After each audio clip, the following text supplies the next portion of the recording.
ধুয়ে নেওয়া যায় তাহলেও কিন্তু অনেক ভালো রং বের হয়। এরপরে কাপড়টাকে সুন্দরভাবে চিপে নিচ্ছি, এর ভিতরে কিন্তু জল থাকা যাবে না। একটা অনলাইন পেজ থেকে আমি এই শাড়িটা কিনেছিলাম মাত্র 550 টাকা দিয়ে। এইটা একদম পিওর কটনের একটা শাড়ি। আমি কিনেছিলাম বাটিক করব বলে, বাটিক তো করাই হলো না। তোমাদের অনুরোধে আমার এটাকে আরো একটা শাড়ি বানাতে হচ্ছে ফুল দিয়ে।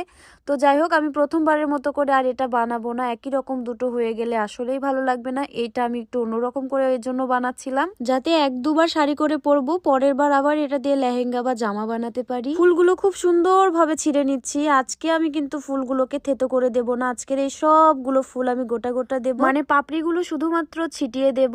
তো এইবার আঁচলের পাটটায় আমি একটু ডিজাইন করতে যাচ্ছি, মানে এখানে যাতে বেশি কালার হয় এর জন্য এই দিকটাই মোটা করে দিচ্ছিলাম। মেঝেতে একটা পলিথিন পেরে নিয়েছি, তার উপরে আমি কাপড়টাকে রেখেছি আর এর উপরে ফুলগুলো খুব সুন্দরভাবে ছিটিয়ে দিয়েছি। প্রথমবার শাড়ি বানানোর ক্ষেত্রে সবচেয়ে বড় ভুল ছিল আমি কাপড়টাকে না ভিজেই ফুলগুলো ছড়িয়ে ছিটিয়ে দিয়েছিলাম।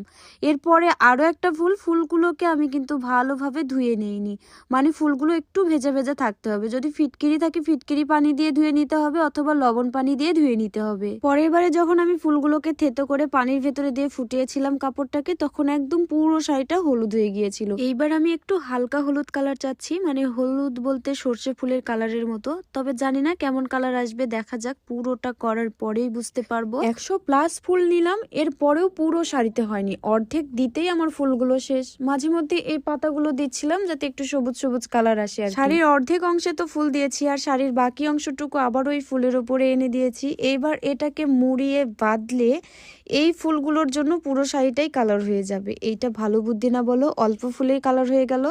যদি আমার কাছে আরো অনেক বেশি ফুল থাকতো আমি পুরোটাতেই ছড়িয়ে দিতাম।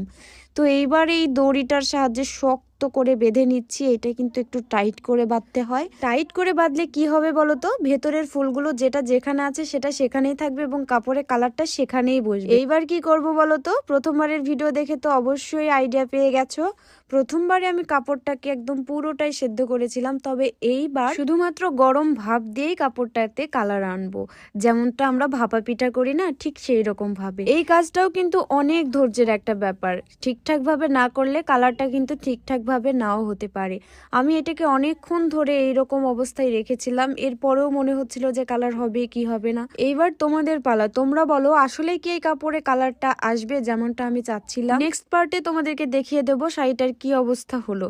নেক্সট পার্ট দেখার জন্য অবশ্যই ভিডিওটা একটা শেয়ার করে দিবে। আজকের এই ভিডিওতে দেখাতে গেলে ভিডিওটা অনেক